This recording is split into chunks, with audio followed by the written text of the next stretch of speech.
ladies and gentlemen, dear friends and colleagues, dear students. Well, the idea to name one of the rooms of the college after Sir Winston Churchill was born when we were able in 2014 to retrieve from a notary in Brussels a copy of the original founding act of the college. The original at the college having somehow vanished in the long history of the college. In a sense, this founding act, which is dated 19th of May 1950, 10 days after the Schuman Declaration, was a latecomer. It was a latecomer because the teaching of the first and at the time very small promotion of students at the college had already started 8 months earlier, in September 1949.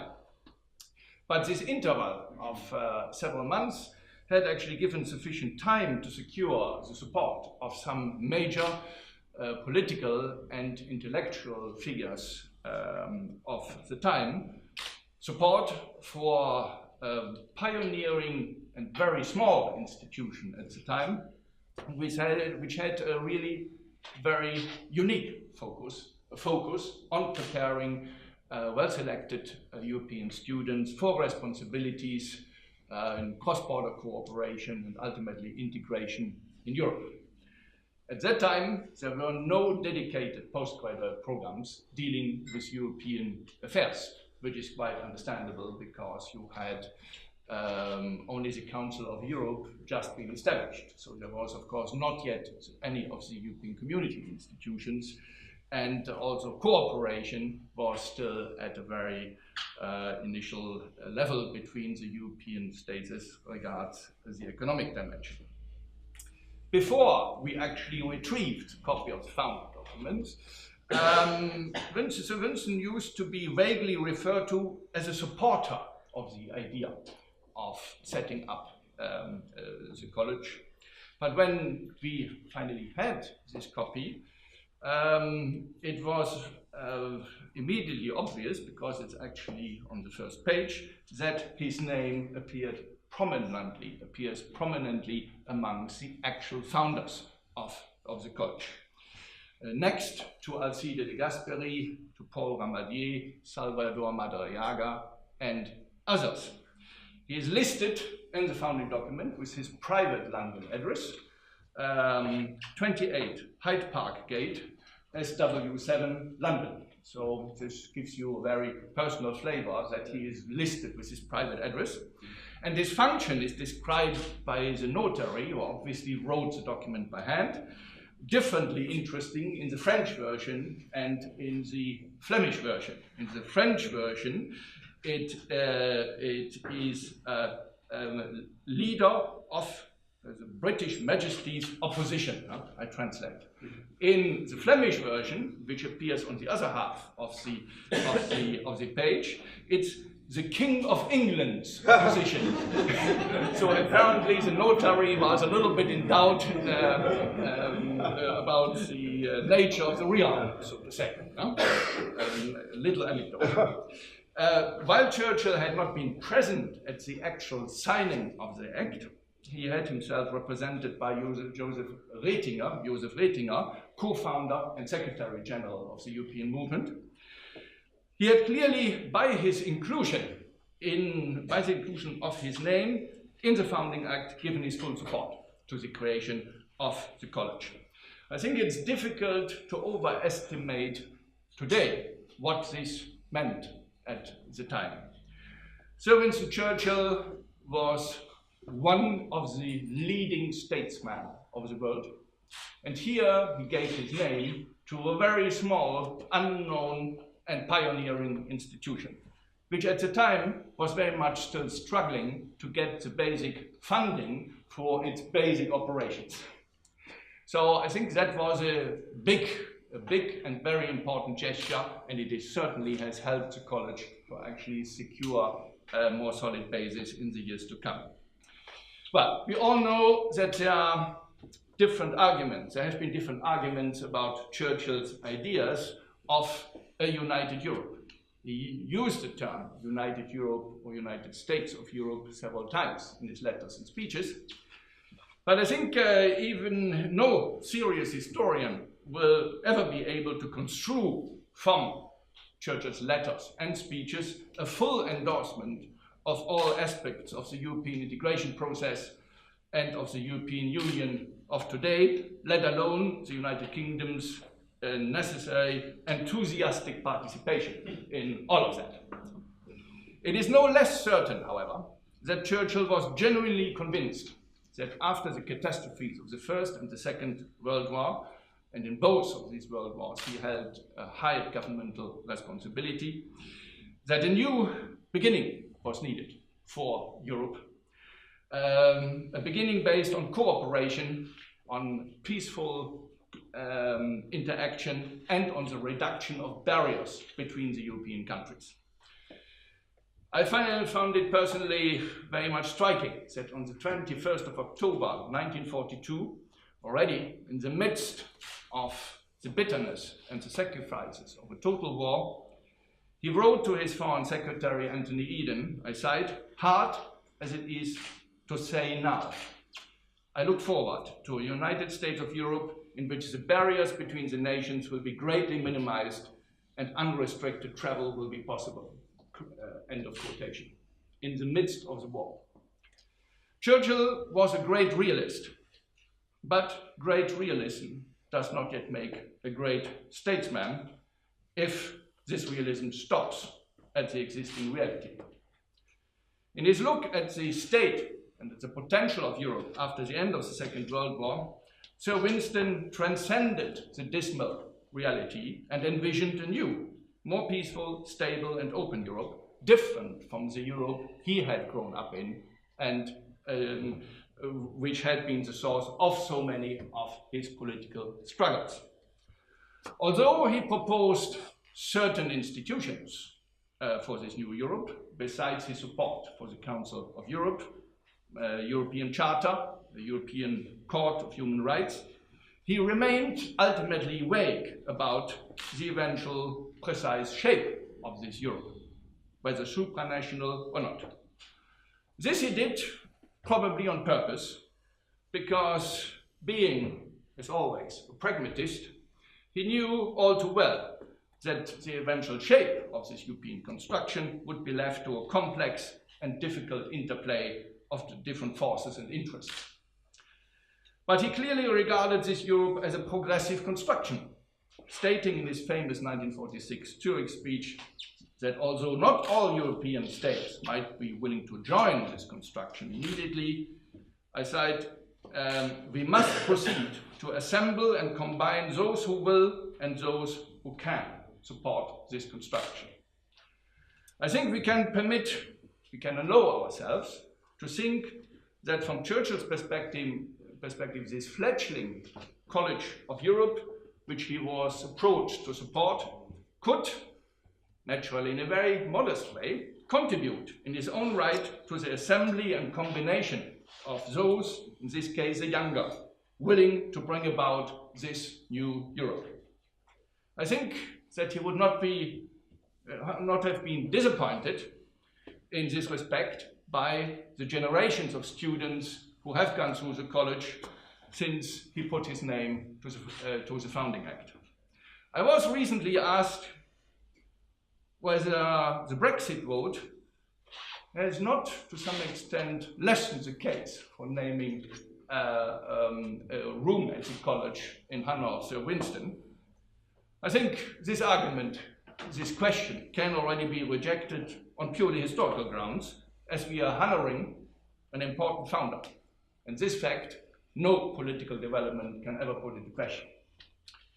But I would also say that on the contrary, the outcome of the 2016 referendum, while obviously much regretted by the college, strengthens the case, as this shows how much British history was, is, and will continue to be intertwined with the wider context of cooperation and integration in Europe.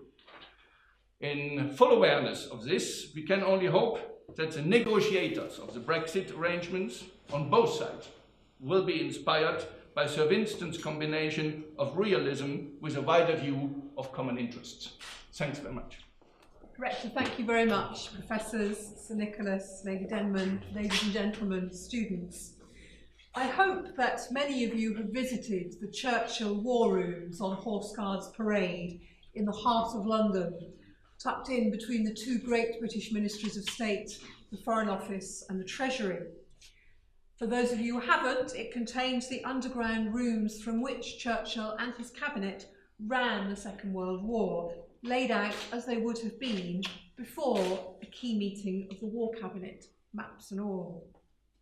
The War Rooms now also host a brilliant interactive exhibition on the life of Winston Churchill. I took the 14-year-old daughter of a friend there this summer. At the end of the visit, particularly at the end of the Winston Churchill section, she turned to me and said, "Auntie Ali, that was better than Euro Disney." I think there is no higher compliment from a young teenager. And there is so much in the life of Sir Winston Churchill which appeals to young people and which I hope will continue to inspire the young people who study here at the College of Bruges. The obstacles he overcame, an unhappy home as a child, a difficult time at school, being arrested in South Africa, the disaster at Gallipoli, the years in the wilderness in the 1930s, the black dog of depression. Truly, he is an example of resilience, of believing in yourself, of picking yourself up and starting again. And thank goodness for the freedoms that we enjoy today that he did. And as I understand this room is likely to be used for students who are studying for their exams, I hope some of those examples of much tougher things that he went through, even, dare I say, than final exams at the College of Europe, will inspire them too. The breadth of his interests, again, I think picked up in the displays I see in this room, is also striking, and I hope a model for young people today, when I sometimes worry that the pressure to specialise can be quite intense. Another place I would recommend for a visit is Churchill's home at Chartwell, just south of London, now in the care of the National Trust. I say it is a place that breathes the very personality of Churchill. Sadly, I never met him, but it has that sense, and I've heard that from other people who did know him. But it's full of paintings by him. It's full of the books he wrote. The World Crisis, A History of the English-Speaking Peoples, the Second World War, Marlborough, His Life and Times, and many others. Boris Johnson, whose book I see you also have in the cabinet, has said that Churchill produced not just more words than Dickens, or more words than Shakespeare, but more words than Dickens and Shakespeare combined. He won the Nobel Prize in Literature, I quote, for his mastery of historical and biographical description, as well as for brilliant oratory in defending exalted human values. And there is also a plaque on the wall around the kitchen garden in Chartwell that states, I quote, "The greater part of this wall was built between the years 1925 and 1932 by Winston with his own hands," end of quote. The College of Europe is, of course, in Belgium, and I still meet many Belgians who remind me of all that Winston Churchill did during the Second World War to help liberate their country. One of my earliest commemorations after my arrival here was to place a wreath at the Churchill Memorial in Uccle, in the centre of Brussels, on the 70th anniversary of the liberation of Brussels in 1944. And I recently hosted a reception earlier this month, in fact, for the Wiener Anspach Foundation, which links the University Libre de Bruxelles and Oxford and Cambridge. One of its former chairmen told me the last time he'd been in the British residence in Brussels was as a young man 50 years before to sign the condolences book on the death of Winston Churchill. As the rector has indicated, better scholars than I have argued about whether Churchill's famous speech in 1946 proposing the building of a United States of Europe foresaw the UK as inside or outside that United States. What is now clear is that the British people today see it as outside such a political construct, and my government is taking the will of its people forward. But we in the UK are equally clear that although we will no longer be in the European Union, we share Churchill's commitment in the 1946 speech to making Europe, I quote, live and shine, end of quote, and a place which is, quote, happy and free, prosperous and safe, end of quote. Rolling forward 71 years from 1946, in her Article 50 letter in March this year, one of Churchill's successors, Prime Minister Theresa May, said the UK's decision was, quote, no rejection of the values we share as fellow Europeans, nor an attempt to do harm to the EU or any of the remaining member states. On the contrary, the UK wants the EU to succeed and prosper. We want a deep and special partnership as the EU's closest friend and neighbour with the EU when we leave. As she said in Florence last week, when this chapter of our European history is written, she wants it to be remembered not for the differences we faced, but for the vision we showed, not for the challenges we endured, but the creativity we used to overcome them, not for a relationship that ended, but a new partnership that began. And as the College of Europe, as the Rector said, has been very much part of that pioneering, part of that innovation, and was itself pioneering in its time. And it continues to do so much itself to take forward the flourishing of Europe and the European Union, in particular through the training you provide for its future leaders. You develop in your young people the creativity and innovation and the skills to see the sorts of vision carried into action and the partnership of values that we still see between the UK and the European Union going forward. So for all these reasons, I am delighted that the College continues to honour Winston Churchill as one of its founding fathers by naming a room after him. Thank you very much. Ambassador, Rector, Lady Denman, students, ladies and gentlemen, thank you very much indeed, Rector, for inviting me to come and join you today on this wonderful occasion and a very marked tribute to my grandfather. I was very taken by both their speeches and how completely they got the point, I think, of the contemporary Churchill in this relationship and related to this place. And I have to say, Rector, I think it would be absolutely dismal to even consider that Churchill's name would not continue to be recognised, as you said, as Europe goes forward. He was one of the great historic figures and certainly one of the founding fathers of Europe, and certainly part of the architecture that led to the founding fathers being able to put it into action and to deliver what they did do, in my view, a remarkable and lasting achievement. I'm not going to speak for very long, ladies and gentlemen, because actually the Rector and the Ambassador both said absolutely everything that could possibly be said, and much better than I could. But I just want to tell you one story about universities, which always made me laugh. When I told my father that I wanted to go into politics, and I come from a long line of politicians on both sides of my family, after having tried to talk me out of it for about 10 minutes, he then told me a very good story about speech making, which has been with me all my life. I'm now 69 years old. I was a soldier, a businessman, and then I went into politics. And I've all my life in public life, I've had this thing hanging over me, and it's this, and it's unlike most of the stories about Churchill, this one is true. In 1952, about the same time as all these great things were going on in Europe, Churchill went to Bermuda to a conference with General Eisenhower, the President of the United States, to settle the nuclear future of the Western world. And the General, being a very polite man, didn't want to hog the whole meeting, so he asked someone else to propose Churchill's health at the dinner to celebrate the Anglo-American relationship. And his eye fell on the senior ranking Republican senator, 96 years old, sharp as a razor. His one failure was that he never made a speech that lasted less than 2 hours.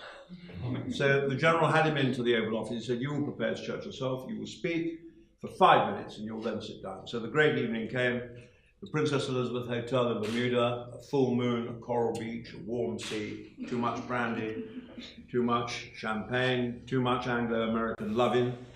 And the senator rose to propose my grandfather's health, and he spoke for 55 minutes. And the text of his speech was the word Yale, which was the university at which he had been educated. And he said that Yale stood for youth, ambition, life and enterprise. Some very good things, Rector. I hope you teach your students all those things. Youth, ambition, life and enterprise. 10 minutes on each subject. And having spent 5 minutes proposing my grandfather's health, as he sat down, a very loud American voice in the back of the room shouted, Well, thank God he didn't go to the Massachusetts Institute of Technology. So all my life I've had this terrible sword of Damocles hanging over my head. So I shall be very, very brief today. Well, ladies and gentlemen, as the rector and the ambassador both told you, Churchill became first involved in this project here, this wonderful institution, in or around May 1950. And I have seen the memorandum from Duncan Sands, who was my uncle, his son-in-law, who wrote to him from his private address in Vincent Square, saying, Winston, I've seen the memorandum, Winston, there is this possibility to form this one thing, it's a great idea, you would certainly want to support it, and you will find you will be in very good company, and I strongly recommend you do so. My grandfather previously had already spoken to other people about how they were going to be the institutions that were going to move this project forward, and indeed to try to capture some of the interests of the young. So he agreed to sponsor it and to support it, and is indeed listed as one of the founders of the college, and he agreed to endorse it with people like Spark and de Gasperi. And although a small gesture, it was a great deed, in my view, that he did, because as the rector said, and very nicely said, I thought, it did add to credibility. It was who he was. The mere person that he was gave this endeavour credibility. And I was very touched. I mean, I was born in 1948, but I remember being so touched as a child that wherever my grandfather went, there were these enormous crowds to see him, enormous crowds. And my mother came with him here to Brussels in 1945, and there was a crowd of 100,000 people to receive him in the Platz. It was a great occasion. So his personal credibility mattered very much, as indeed did that of de Gasperi and others. So I'm very happy to be here, Rector, to represent his family and to salute this splendid dedication.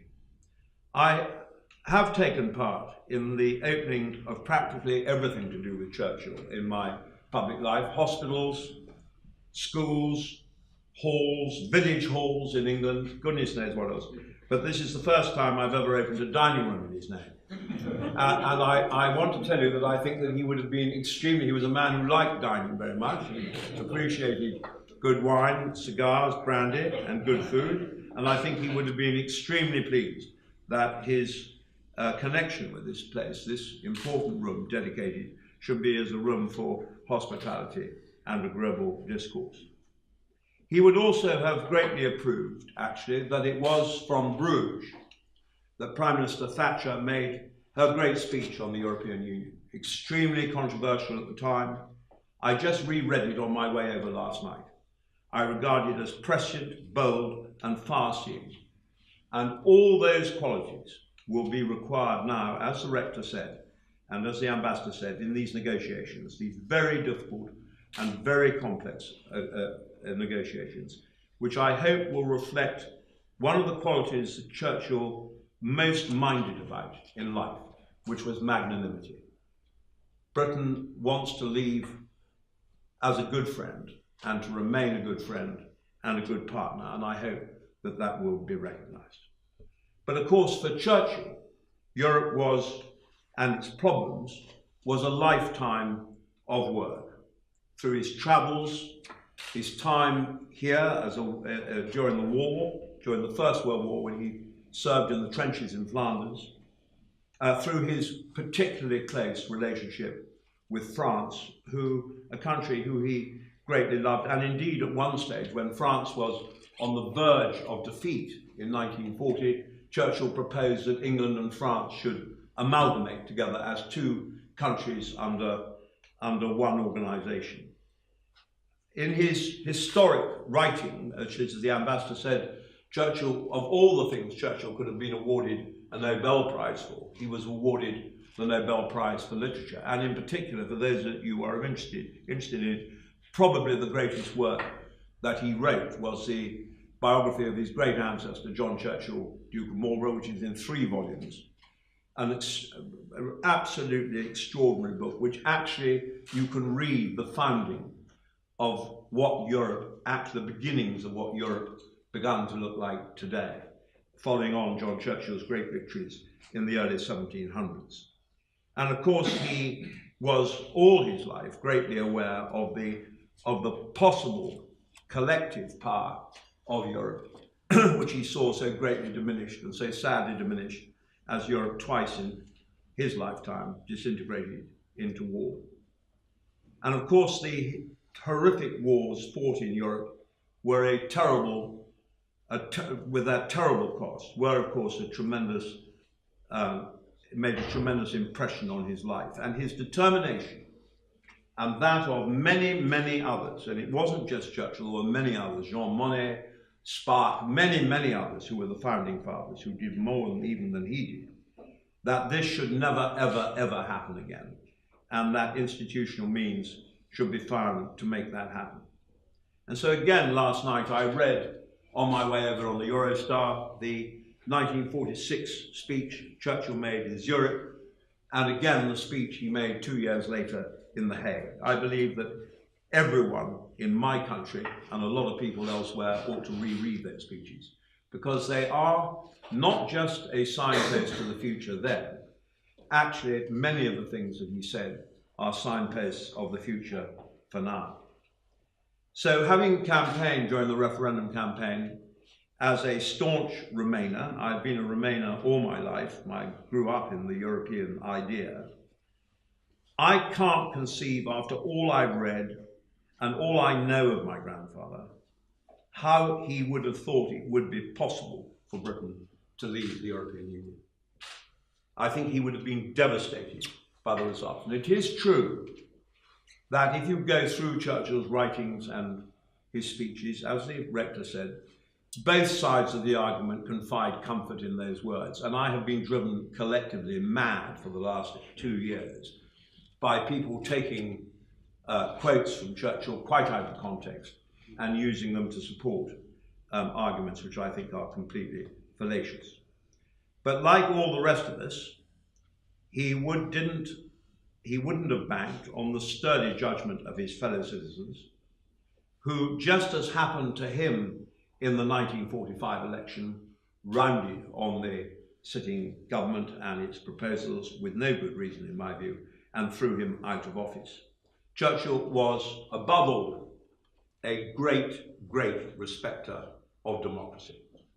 So for those people who in their dreams think there could be a second referendum, I say to you, put it out of your minds. It will never happen. It cannot happen.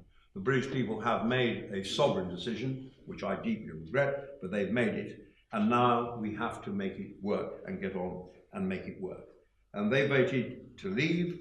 And so with great sadness, we must do so in this very, very, and try and resolve these very, very complex arguments that inevitably exist as we negotiate our departure. But as the ambassador has already said, we now look to making our own way in the world in what is a very dangerous and difficult world. And I look back on my time in public life, and before that as a soldier at the height of the Cold War. I have never known the world to be more dangerous and unpredictable and difficult than it is now. But at the center of all our efforts will be our relationship, our future relationship, with our closest partners and friends who will always be in Europe on a whole range of issues already highlighted, which everyone knows about: security, the environment, trade, and a myriad of other issues where Britain and individual countries and countries together all work together anyway and will continue to do so. Churchill would most definitely have expected that these arguments should be put in place as soon as possible, that the arrangements, the arguments should be resolved, that the negotiations should be conducted as quickly as possible and should be concluded in a generous spirit on both sides so that we can go forward together to deal with the many other problems that we have between us. Change was always a great part of Churchill's life. This was the story of the young officer in the British Army who took part in the last formal cavalry charge of the British Army at the Battle of Omdurman, riding a horse and armed with a sword and a pistol, to his time as Prime Minister in the 50s, when he ushered in the nuclear weapon. He understood change, he relished it, he embraced it. All those things you are going to have to do, you students are going to have to do as you go forward in this very complex and difficult world. It's been a great pleasure, Rector, to be here and to support your efforts to build the future out of this very difficult world with these brilliant young people who you have in your care. And may I wish you and them every success, and to say how honoured and thrilled Churchill's family will be to know that this room should have been dedicated in his name. Thank you very much. Thank you very much indeed to both Ambassador and to Sir Nicholas for having brought the spirit of Sir Winston today here into this room. I think what has become clear is that although Churchill is a historical figure, of course, but his ideas and his vision connect the past with the present and the future. And this is what also the College of Europe very much wants to transmit to the students. We are very happy this year to have, in these difficult circumstances, again, 16 British students at the college. We would even like to have more. Would like to thank the British government for continuing with the scholarship scheme for British officials. This is a living connection, I would also say, between the present and Churchill and the future, because these British students will also make, in one way or another, their impact on the shape of the future in this very difficult world, as you have rightly emphasized.